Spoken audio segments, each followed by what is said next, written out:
Hello guys, welcome back to Unicorns Empire. അപ്പോൾ നമ്മൾ ഇന്ന് ഡിസ്കസ് ചെയ്യാൻ പോകുന്നത് മേജർ ഫിലോസഫിക്കൽ ഡിവിഷൻ എന്ന ആ ഒരു പാർട്ടാണ്. നമ്മളുടെ സെറ്റ് എക്സാം പ്രിപ്പയർ ചെയ്യുന്നവർക്കറിയാം, നമ്മളുടെ യൂണിറ്റ് 1 ഏറ്റവും ഫസ്റ്റായിട്ട് കൊടുത്തിരിക്കുന്നത് എന്താണ്? ഫിലോസഫിക്കൽ ഫൗണ്ടേഷൻ, അതിൻ്റെ ബേസിക് കാര്യങ്ങളും പിന്നെ നമ്മളുടെ ആ ഡിവിഷൻസും ആണ് നമ്മൾക്ക് മെയിനായിട്ട് പഠിക്കാനുള്ളത്. അപ്പം നമ്മൾ ഇന്ന് ആ കാര്യങ്ങളും അതിൽ ചോദിച്ചിട്ടുള്ള പ്രീവിയസ് ഇയർ ഇമ്പോർട്ടൻറ്റ് ക്വസ്റ്റ്യൻസും ഒക്കെ നമ്മളിന്ന് ഈ വീഡിയോയിൽ ഡിസ്കസ് ചെയ്യുന്നതായിരിക്കും. അപ്പോൾ ഇതുവരെ ചാനൽ സബ്സ്ക്രൈബ് ചെയ്യാത്തവർ സബ്സ്ക്രൈബ് ചെയ്യുക, ലൈക്ക് ചെയ്യുക, നിങ്ങളുടെ ഫ്രണ്ട്സിന്, അതായത് സെറ്റ് എക്സാമിന് പ്രിപ്പയർ ചെയ്യുന്നവർക്ക് തീർച്ചയായിട്ടും നിങ്ങളിത് ഷെയർ ചെയ്ത് കൊടുക്കുക. അപ്പോൾ എന്താണ് ഫിലോസഫി? നമ്മളിതിൻ്റെ മേജർ ഫിലോസഫിക്കൽ ഡിവിഷൻസ് ഒക്കെ പഠിക്കണമെന്നുണ്ടെങ്കിൽ ആദ്യം എന്താണ് ആ ഒരു സംഭവം എന്ന് അറിയണം, എന്നാലല്ലേ നമുക്കതിൻ്റെ ഫിലോസഫിക്കൽ ഡിവിഷൻ പഠിക്കാനായിട്ട് പറ്റുള്ളൂ. അപ്പോൾ എന്താണ് ഫിലോസഫി? 2 ഗ്രീക്ക് വേർഡ് കമ്പൈൻ ചെയ്തിട്ടുണ്ടായ ടേമാണ് എന്ത്? ഫിലോസഫി എന്ന് പറയുന്നത്. Okay, that is philo means love. Okay, philo means love and sophia means wisdom. Okay, so ഇത് രണ്ടും കൂടെ കമ്പൈൻ ചെയ്യുമ്പോൾ അതിൻ്റെ മീനിങ് എങ്ങനെയായിട്ട് മാറും? Love of wisdom or knowledge. Okay, ഇല്ലെങ്കിലോ അതിന് മറ്റൊരു മീനിങ് ഉണ്ട്, അതാണ് എന്ത്? Search for truth. ഓക്കെ, ഈ ലോകത്ത് ഒരുപാട് ട്രൂത്ത് ഉണ്ട്. ഓക്കെ, ഡിഫറെൻറ്റ് പേഴ്സ്പെക്റ്റീവ്സിൽ നോക്കുമ്പോൾ ഓരോരുത്തർക്കും ഓരോന്നാണ് ട്രൂത്തായിട്ട് തോന്നുന്നത്. ചിലപ്പോൾ ഇത് ശരിയാണെന്ന് തോന്നും, അല്ലെങ്കിൽ ഇതാണ് സത്യം എന്ന് തോന്നും, അല്ലേ? സോ അതിനെയാണ് എന്ത് ഈ ഫിലോസഫി കൊണ്ട് മീൻ ചെയ്യുന്നത്. അക്കോർഡിംഗ് ടു ഫിലോസഫി എന്താണ് ഇത്? ഒരുപാട് പേഴ്സ്പെക്റ്റീവിലൂടെ എന്തിനെ സെർച്ച് ചെയ്യാണ്? ട്രൂത്തിനെ സെർച്ച് ചെയ്യാണ്. സോ ഇത് സെറ്റ് എക്സാമിന് ചോദിക്കാനുള്ളൊരു ക്വസ്റ്റ്യൻ കൂടിയാണ്. സംടൈംസ് എന്താണ് ഫിലോസഫിയുടെ മീനിങ് എന്ന് ചോദിക്കാം. ഓക്കെ, ആ വേർഡ് മീനിങ് എന്താണെന്ന് ചോദിക്കാം, ജസ്റ്റ് ഒന്ന് മനസ്സിലാക്കി വെക്കുക. അപ്പോൾ ആരാണൊരു philosopher? See, according to Plato, ഒരു ഫിലോസഫർ എന്ന് പറയുന്ന ആൾ ഹു ലവ്സ് നോളേജ്. ഓക്കെ, അതായത് നോളേജിനെ ഇഷ്ടപ്പെടുന്ന ഒരു പേഴ്സൺ ആയിരിക്കും. അതുപോലെ എല്ലാ കാര്യങ്ങളിലും എന്തുണ്ടാവും? ഒരു ക്യൂരിയോസിറ്റി ഉണ്ടാവും. ഓക്കെ, അവർ ഒരിക്കലും ഒരു പാർഷ്യൽ നോളേജിൽ അവർ സാറ്റിസ്ഫൈഡ് ആയിരിക്കില്ല. അവർക്ക് എന്നും എന്തായിരിക്കണം? ഒരു നോളേജിലൊരു കംപ്ലീഷൻ ഉണ്ടാവണം. ഓക്കെ, ഇതാണ് എന്ത്? ഒരു ഫിലോസഫിക്കൽ പേഴ്സൻ്റെ ഐഡിയോളജി. ഇനി എന്താണ് ഒരു ജനറൽ മീനിങ്, ഇല്ലെങ്കിൽ ഈ ഫിലോസഫിയിലൂടെ നമുക്ക് മനസ്സിലാക്കാൻ കഴിയുന്നത് എന്തൊക്കെയാണെന്നാണ് അടുത്തത് നമ്മൾ നോക്കാനായിട്ട് പോണത്. ഫിലോസഫി എന്ന് പറയുന്ന സമയത്ത് നമുക്ക് ഈ ഹോൾ യൂണിവേഴ്സ്, ഓക്കെ, നമുക്ക് ഈ ഹോൾ യൂണിവേഴ്സിനെ അണ്ടർസ്റ്റാൻഡ് ചെയ്യാനായിട്ട് പറ്റും ഫിലോസഫിയിലൂടെ, ഡിഫറെൻറ്റ് പേഴ്സ്പെക്റ്റീവ്സിലൂടെ. അതുപോലെ human life, nature, truth. Okay, അതായത് ഇതെന്ന് പറയുന്നത് ഒരു ലൈഫിൻ്റെ തന്നെ ഒരു കംപ്ലീറ്റ് വ്യൂ ആണ് നമുക്ക് തരുന്നത്. മനസ്സിലായോ? അതായത് universal explanation of reality. Okay, philosophy എന്ന് പറയുന്നത് എന്താണ്? It's attempt to give a universal explanation of reality. Titus എന്ന റോമൻ ഫിലോസഫർ ആൻഡ് പോയറ്റ്, അദ്ദേഹത്തിൻ്റെ 5 അപ്രോച്ചസ് ഓക്കെ അബൌട്ട് ഫിലോസഫിയാണ് നമ്മൾ നോക്കാനായിട്ട് പോണത്. അതിൽ വെരി ഫസ്റ്റ് തിങ് എന്ന് പറയുന്നത് philosophy as A personal attitude. അതുകൊണ്ട് മീൻ ചെയ്യുന്നത് ഒരു എക്സാമ്പിൾ വഴി ഞാൻ പറഞ്ഞുതരാം. അപ്പോൾ നിങ്ങൾ വിചാരിക്കുകയാണ് ഹാർഡ് വർക്ക് ചെയ്താൽ അത് എന്തായാലും സക്സസ്സിലോട്ട് എത്തും എന്നുള്ളതാണ് നിങ്ങളുടെ ഫിലോസഫി എങ്കിൽ തീർച്ചയായിട്ടും അത് നിങ്ങളുടെ ലൈഫിൽ അത് എടുത്ത് കാണിക്കും. ഓക്കെ, ഫോർ എക്സാമ്പിൾ നിങ്ങളൊരു സ്പോർട്സ് പേഴ്സൺ ആണെന്ന് വിചാരിക്കാം. ഓക്കെ, അല്ലെങ്കിൽ ഒരു സ്പോർട്സ് മാൻ ആണെന്ന് വിചാരിക്കാം. അപ്പോൾ നിങ്ങളുടെ ഹാർഡ് വർക്കിലൂടെ, ഓക്കെ, അത്രയും നിങ്ങൾ ഹാർഡ് വർക്ക് ചെയ്യുകയാണ്, day and night hard work ചെയ്യുകയാണ്. സോ അത് നിങ്ങളുടെ ലൈഫിൽ എടുത്ത് കാണിക്കും. നിങ്ങൾ അത് കാരണം ഒരുപാട് ലൈഫിൽ അച്ചീവ് ചെയ്തിട്ടുണ്ടാകും, അല്ലേ? അത് കാരണം നിങ്ങൾക്ക് ഒരുപാട് ഫെയിം കിട്ടിയിട്ടുണ്ടാകും ലൈഫിൽ. സോ ഇറ്റ്സ് ലൈക്ക് എന്താണോ നമ്മുടെ മനസ്സിലുള്ള, അല്ലെങ്കിൽ നമ്മുടെ ഫിലോസഫിക്കൽ ഐഡിയോളജി, ഓക്കെ, നമ്മുടെ ഫിലോസഫിക്കൽ ഐഡിയോളജീസ് ആയിരിക്കും നമ്മളുടെ ലൈഫിൽ നമുക്ക് കാണാനായിട്ട് കഴിയുന്നത്. അത് തന്നെയായിരിക്കും നമ്മളുടെ ലൈഫ്. ഓക്കെ, നമ്മുടെ ലൈഫ് അത് തന്നെയായിരിക്കും എന്ത് ചെയ്യുക? എക്സ്പ്രസ് ചെയ്യുക. അടുത്തത് ഫിലോസഫി ആസ് റിഫ്ലെക്റ്റീവ് തിങ്കിങ്. നമ്മളൊരു പ്രോബ്ലം അല്ല, നമ്മളൊരു നമ്മളത് ഒരു സിറ്റുവേഷൻ അപ്രോച്ച് ചെയ്യുന്ന സമയത്ത് നമ്മൾ കൂടുതലും എന്താണ്?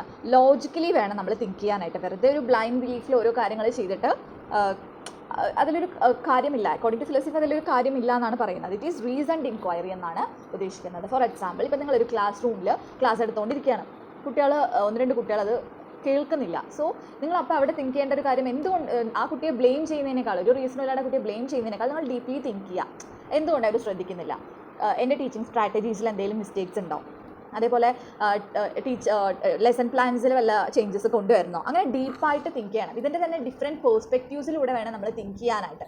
അതാണ് എന്ത്?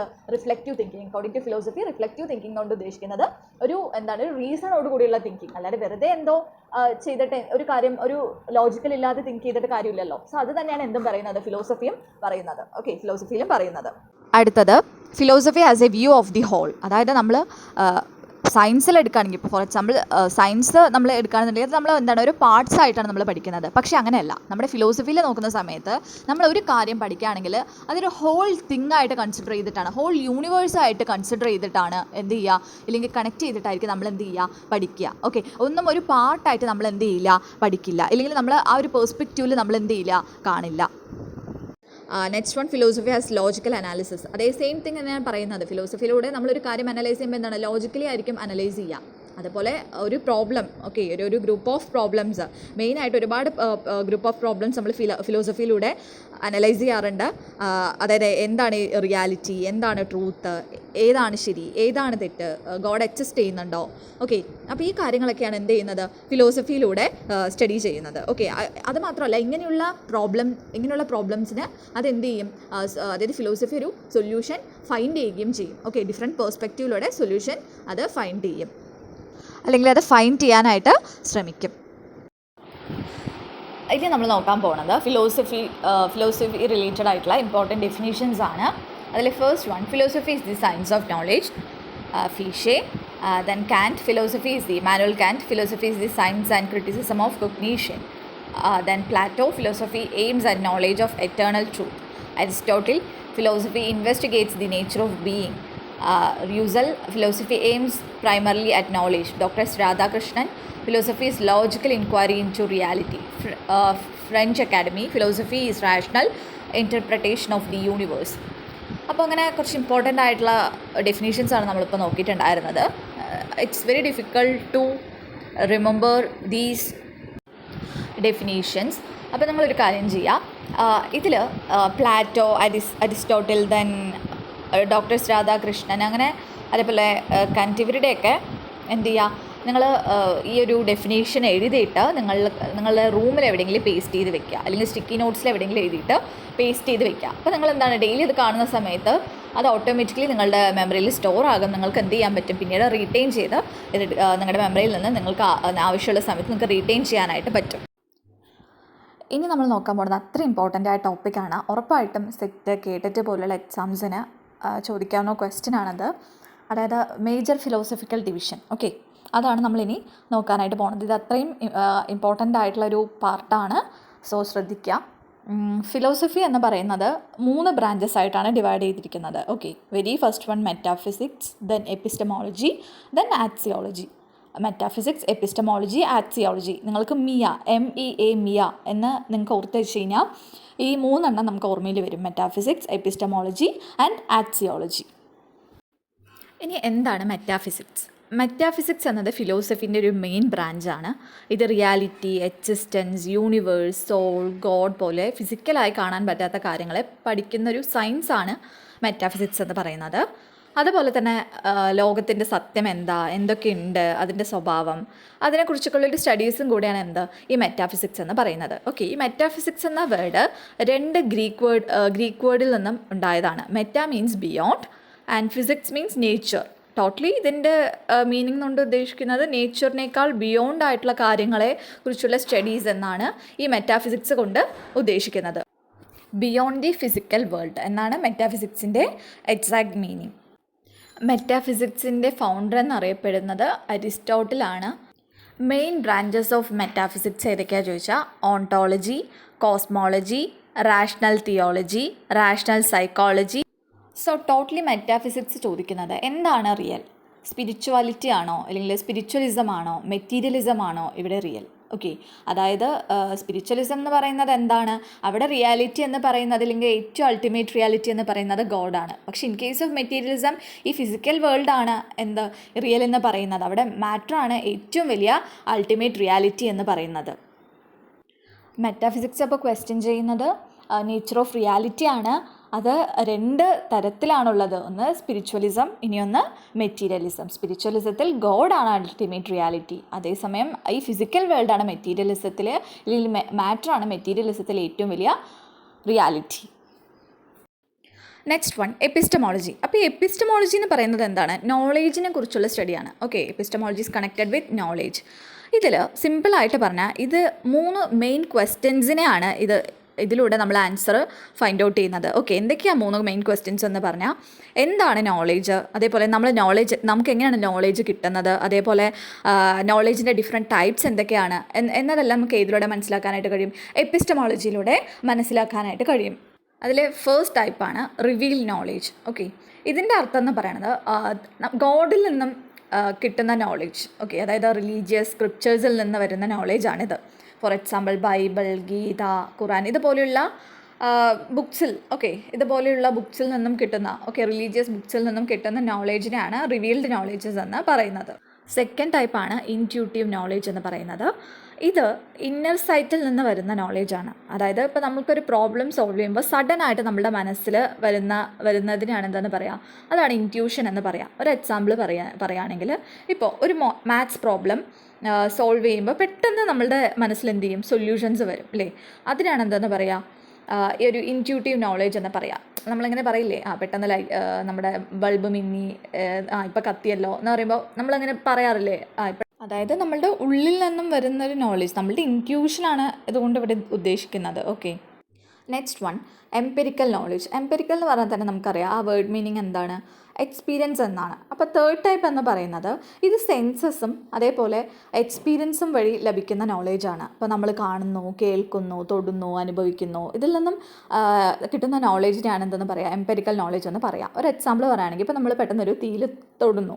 തൊടുമ്പോൾ അത് ചൂടാണെന്ന് നമുക്ക് മനസ്സിലാക്കാനായിട്ട് കഴിയും. നമ്മൾ എക്സ്പീരിയൻസ് ചെയ്യുകയാണ്, ഇതുവഴി നമ്മൾ എന്ത് ചെയ്യാണ്, എക്സ്പീരിയൻസ് ചെയ്യണം. അങ്ങനെ എക്സ്പീരിയൻസ് വഴി പഠിക്കുന്ന നോളേജിനെയാണ് എന്തെന്ന് പറയുന്നത്, എംപിരിക്കൽ നോളേജ് എന്ന് പറയുന്നത്.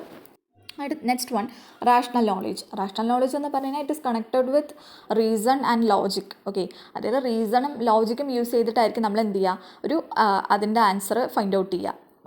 ഇപ്പോൾ നമ്മൾ ഫോർ എക്സാമ്പിൾ ഇപ്പോൾ മാത്സിലാണെങ്കിൽ നമ്മൾ എന്ത് ചെയ്യാറുണ്ട്, മാത്സിൽ നമ്മൾ പ്രൂഫ്സും റീസണിങ് ഒക്കെ യൂസ് ചെയ്ത് എന്ത് ചെയ്യും, നമ്മൾ ട്രൂത്ത് അല്ലെങ്കിൽ ആൻസർ കണ്ടുപിടിക്കില്ലേ. അപ്പോൾ അതിനെയാണ് എന്തെന്ന് പറയുക, ഈ റാഷണൽ നോളേജ് എന്ന് പറയാം. Next one authoritative knowledge.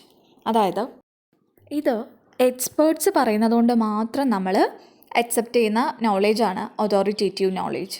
അതായത് അതോറിറ്റി പറയുന്നത് കൊണ്ട് നമ്മളത് സത്യമാണെന്ന് വിശ്വസിക്കുന്നു. അതിനൊരു എക്സാമ്പിളാണ് എന്ത്, ഇപ്പോൾ ഡോക്ടർ പറയുന്ന മെഡിക്കൽ അഡ്വൈസ് അല്ലേ, because he is considered as an authority.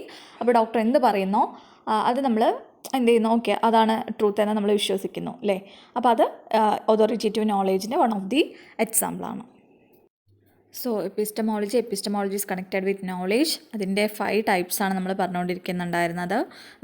That is reveal knowledge, intuitive knowledge, empirical, then rational, then authoritative. Last one axiology. Axiology എന്ന് പറയുന്നത് എന്താണ്, തിയറി ഓഫ് വാല്യൂസ്. സിമ്പിളായി പറഞ്ഞാൽ മനുഷ്യരുടെ വാല്യൂസ് അല്ലെങ്കിൽ മൂല്യങ്ങൾ അതിനെക്കുറിച്ച് പഠിക്കുന്ന ബ്രാഞ്ച് ഓഫ് ഫിലോസഫിയാണ് എന്ത്, ആക്സിയോളജി എന്ന് പറയുന്നത്. ഓക്കെ, ആക്സിയോളജിയിൽ മെയിനായിട്ട് 2 പാർട്സ് ഉണ്ട്. First one ethics and second one aesthetics. Ethics first പാർട്ടാണ് എന്ത്, എത്തിക്സ് മെയിൻലി എന്ന് പറഞ്ഞാൽ മോറൽ വാല്യൂസിനെ കുറിച്ചാണ് പഠിക്കുന്നത്. ഗുഡ് ആൻഡ് ബാഡ്, അതായത് എത്തിക്സ് ഡീൽ ചെയ്യുന്നത് good and bad, right and wrong, virtue and vice. Good and bad എന്നുകൊണ്ട് ഉദ്ദേശിക്കുന്നത് എന്താണ് നല്ലത്, എന്താണ് മോശം, അതേപോലെ എന്താണ് ശരി, എന്താണ് തെറ്റ്, നല്ല സ്വഭാവവും മോശ സ്വഭാവവും. സിമ്പിളായി പറഞ്ഞാൽ ഓരോ മനുഷ്യനും എങ്ങനെ ജീവിക്കണം, എന്ത് ചെയ്യണം, അതേപോലെ എന്ത് ചെയ്യരുത് എന്നൊക്കെ പഠിക്കുന്നതാണ് ഈ എത്തിക്സ് എന്ന് പറയുന്നത്. ഓക്കെ, എത്തിക്സ് എന്ന് നമ്മുടെ മോറൽ ബിഹേവിയർ ഡെവലപ്പ് ചെയ്യാൻ സഹായിക്കുന്നു. Then the next one aesthetics. ആക്സിയോളജിയിലെ സെക്കൻഡ് പാർട്ടാണ് എസ്തെറ്റിക്സ് മെയിൻലി ബ്യൂട്ടി ആൻഡ് ആർട്ടിനെ കുറിച്ച് പറയുന്ന അല്ലെങ്കിൽ പഠിക്കുന്ന ബ്രാഞ്ചാണ്. ഇത് ഡീൽ ചെയ്യുന്നത് ബ്യൂട്ടി, അതായത് എന്താ സൗന്ദര്യം അല്ലേ, അതേപോലെ ആർട്ട്, അതായത് എന്താണ് what is beautiful or ugly, എന്താണ് സൗന്ദര്യം അല്ലെങ്കിൽ എന്താണ് അഗ്ലി എന്നൊക്കെ പഠിക്കുന്ന ഒരു ബ്രാഞ്ചാണ് എസ്തെറ്റിക്സ് എന്ന് പറയുന്നത്. ഓക്കെ, എക്സാമ്പിൾ പറഞ്ഞാൽ ഒരു പെയിൻറ്റിങ്, മ്യൂസിക്, ലിറ്ററേച്ചർ ഒക്കെ നമ്മൾ ഫുള്ളായിട്ട് ഫീൽ ചെയ്യുന്നത് എന്തുകൊണ്ടാണ് എന്നത് പഠിക്കുന്നതാണ് എസ്തെറ്റിക്സ്. ഓക്കെ, ആക്സിയോളജി എന്നുകൊണ്ട് ഉദ്ദേശിക്കുന്നത് തിയറി ഓഫ് വാല്യൂസ് ആണ്. അതിന് 2 പാർട്സ് ഉണ്ട്. ഇതിൽ ഫസ്റ്റ് വൺ ആണ് എത്തിക്സ്, സെക്കൻഡ് വൺ എസ്തെറ്റിക്സ്. അപ്പോൾ നമ്മൾ ഇത്രയും നേരം ഡിസ്കസ് ചെയ്ത കാര്യങ്ങളാണ് ഇവിടെ ബ്രാഞ്ചസ് ആയിട്ട് കൊടുത്തിരിക്കുന്നത്. അപ്പോൾ നിങ്ങൾ ഇത് എക്സാം യൂസ്ഫുൾ ആകും. അപ്പോൾ ഒന്നില്ലെങ്കിൽ ഇത് ജസ്റ്റ് ഒന്ന് എവിടെയെങ്കിലും ഒന്ന് ഡ്രോ ചെയ്ത് വെക്കുക, അല്ലെങ്കിൽ നിങ്ങൾക്ക് വേണമെന്നുണ്ടെങ്കിൽ ഇത് എന്ത് ചെയ്യുക, ജസ്റ്റ് ഒന്ന് സ്ക്രീൻഷോട്ട് ചെയ്ത് വെച്ചാലും ഓക്കെയാണ്. ദെൻ നമ്മൾ പഠിച്ചു metaphysics about nature of reality, then epistemology is about theory of knowledge, then yeah, axiology is about the theory of values. Okay, so അതിൻ്റെ സബ്ഡിവിഷൻസ് ആണ് എന്താണ് spiritualism, materialism, sources of knowledge, types of knowledge. അതിലാണ് നമ്മൾ intuitive, revealed അങ്ങനെ പറഞ്ഞിട്ടുള്ള കാര്യങ്ങളൊക്കെ നമ്മൾ discuss ചെയ്തിട്ടുണ്ടായിരുന്നു. ദെൻ ആക്സിയോളജിയിൽ ഉള്ളതാണ് എത്തിക്സ് ആൻഡ് എസ്തെറ്റിക്സ്. ഇനി നമുക്ക് ഈ ടോപ്പിക്കുമായി ബന്ധപ്പെട്ട പ്രീവിയസ് ഇയർ ക്വസ്റ്റ്യൻസ് നോക്കാം. Very first question, philosophy is mainly connected with the study of A. Teaching methods, B. Reality, knowledge and values, C. School management, D. Education administration. ഏറ്റവും ആപ്റ്റായിട്ടുള്ള answer വേണം നമ്മൾ choose ചെയ്യാനായിട്ട്. Sometimes questions ചോദിക്കുന്ന സമയത്ത് നമുക്ക് 1-2 option easy ആയിട്ട് neglect ചെയ്യാനായിട്ട് പറ്റും. അതാണ് ഈ MCQ ടൈപ്പിൻ്റെ ഒരു ഇതെന്ന് പറഞ്ഞാൽ 1-2 ആൻസേഴ്സ് നമുക്ക് അത്യാവശ്യം അറിയാവുന്ന പഠിച്ചിട്ടുണ്ടെന്നുണ്ടെങ്കിൽ നമുക്ക് നെഗ്ലക്റ്റ് ചെയ്ത് കളയാൻ, ഇഗ്നോർ ചെയ്യാനായിട്ട് പറ്റും. ബട്ട് പിന്നീട് 2 ആൻസേഴ്സ് ആയിരിക്കും കൺഫ്യൂഷൻ ആവുക. അപ്പോൾ അതിൽ ഏറ്റവും ആപ്റ്റായിട്ടുള്ള ആൻസർ വേണം സെലക്ട് ചെയ്യാനായിട്ട്. അപ്പോൾ ഇവിടെ ഏതാ ഫിലോസഫി എന്ന് പറയുന്നത് റിയാലിറ്റി, നോളേജ്, വാല്യൂസിനെ കുറിച്ചുള്ള സ്റ്റഡീസാണ് എന്ത് ഫിലോസഫി എന്ന് പറയുന്നത്. അപ്പോൾ option B. Next one, the branch of philosophy that studies the nature of reality is called A. Epistemology, B. Metaphysics, C. Axiology, D. Logic. നമ്മൾ ബ്രാഞ്ചസ് പഠിക്കുന്ന സമയത്ത്, മേജർ ഫിലോസഫിക്കൽ ഡിവിഷൻ പഠിക്കുന്ന സമയത്ത് നമ്മൾ പറഞ്ഞു റിയാലിറ്റി ആയിട്ട് ബന്ധപ്പെട്ടിട്ടുള്ളത് അല്ലേ. ഇവിടെ കീ ടേം എപ്പോഴും നമ്മളൊരു MCQ ക്വസ്റ്റൻ ആൻസർ ചെയ്യുന്ന സമയത്ത് അതിലെ കീ ടേംസ് അണ്ടർലൈൻ ചെയ്യുക. ഓക്കെ, നമ്മൾക്ക് അതാണ് ഫസ്റ്റ് ചെയ്യേണ്ടത്. ഒരു ക്വസ്റ്റ്യൻ വായിച്ചാൽ കീ ടേം എന്താണ്, ഇവിടെ നമുക്ക് നേച്ചർ ഓഫ് റിയാലിറ്റി ആണ്. അപ്പോൾ ക്വസ്റ്റ്യൻ കിട്ടിയാൽ തന്നെ ജസ്റ്റ് അതൊന്ന് ക്വസ്റ്റ്യൻ പേപ്പറിൽ അണ്ടർലൈൻ ചെയ്യുക. എന്നിട്ട് നമുക്ക് കിട്ടിയ നേച്ചർ ഓഫ് റിയാലിറ്റി എന്ന് പറഞ്ഞാൽ എന്താ, അപ്പോൾ തന്നെ നമ്മുടെ മൈൻഡിൽ സ്ട്രൈക്ക് ചെയ്യും എന്താ അത് മെറ്റാഫിസിക്സ് ആണ് അല്ലേ. ബിയോണ്ട് ദി ഫിസിക്കൽ വേൾഡ് അല്ലേ, എന്താണ് റിയാലിറ്റി എന്ന് പറയുന്നതൊക്കെ എന്തിനെക്കുറിച്ചായിരുന്നു, മെറ്റാഫിസിക്സിനെ കുറിച്ചായിരുന്നു. സോ ആൻസർ എന്താണ്, option B, metaphysics. Next one, a school design its curriculum to develop moral values, ethical behaviour and aesthetic appreciation in students. Which philosophical branch mainly influences this decision? A. Metaphysics, B. Epistemology, C. Axiology, D. Naturalism. Okay, അപ്പോൾ നമുക്ക് എന്തായാലും അറിയാം naturalism odd one ഔട്ടാണെന്ന്. അത് കഴിഞ്ഞാൽ പിന്നെയുള്ള ഇവിടുത്തെ key terms എന്തൊക്കെയാണ്, values, ethical behaviour, aesthetic അല്ലേ. അപ്പോൾ എത്തിക്സും എസ്തെറ്റിക്കും ഏത് ബ്രാഞ്ചിലാണ് വരിക, ആക്സിയോളജി. അപ്പോൾ ആക്സിയോളജിയാണ് ആൻസർ. ബിക്കോസ് എന്താ, it focus on values such as ethics and aesthetics. Last one, a teacher asks students to question everything and encourages them to discover knowledge through discussion and reasoning.